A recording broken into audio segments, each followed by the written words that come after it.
think it's natural for family to exert a tremendous grip on a lot of us. Why it's objectively difficult for an objective adult to figure out exactly how to deal with family, and then just say a word on how to deal with family. So I think it understandably it can exert a tremendous grip on many of our minds. First impressions count, right? And as a child, these are the very first impressions you're getting in life, just as you're even getting your bearings, your sense of the world, your sense of reality, your sense of yourself. This is the first social dynamic you're dealing with, but not only social dynamic, right? They're the people who help you. You depend on them. I think this makes it all the more difficult to gain distance and an objective perspective.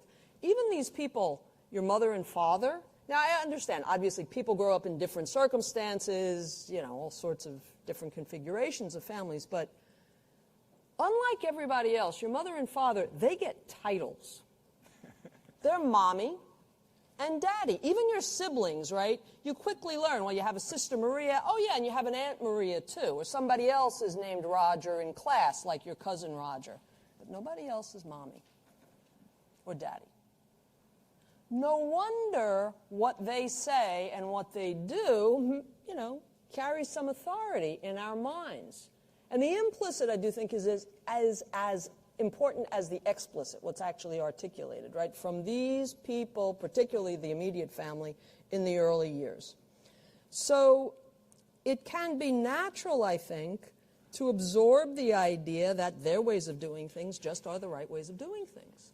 And when they say you should do this or you have an obligation to do that, that's just taken like a metaphysical fact. This can also be exacerbated by the fact that others in the family aren't questioning some of those things. Okay.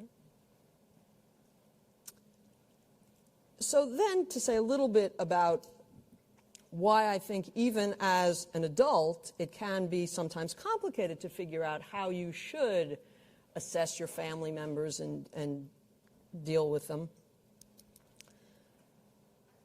Family expectations are often unspoken. There's a lot in a lot of families that's left unspoken. Resentments from 10 years ago, grievances. A lot of families don't like to talk things out and through, and some of that can shadow our later relationships.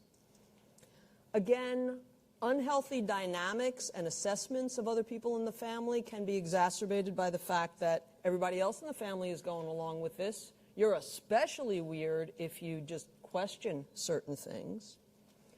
Often the ways of our families are coming from people who themselves are not on rational premises, right? I mean, a lot of their philosophical beliefs are not sound. Some of them have self-esteem issues, insecurity issues, so these are all in the mix. Then you've got a society that reinforces the idea that family is all. I mean, even last week in the aftermath of the horrible massacre in Pittsburgh, some of the pundits, but we're all one family.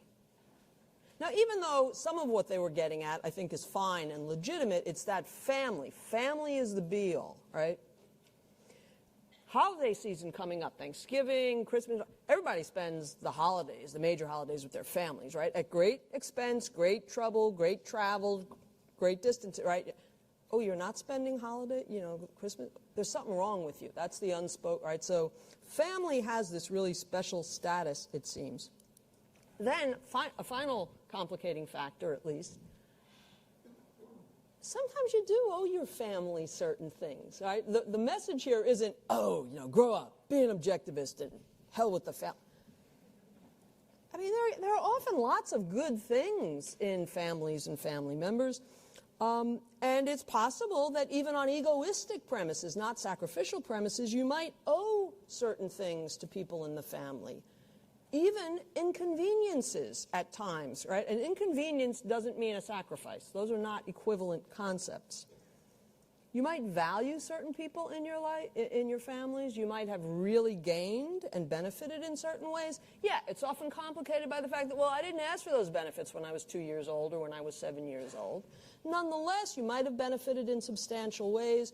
You might have other things, qualities that you enjoy about family members. There's something in familiarity of having been through some of the same experiences, vacations together, or whatever it might be, that can be grounds for good, positive relationships with a sibling 30 years later or whatever.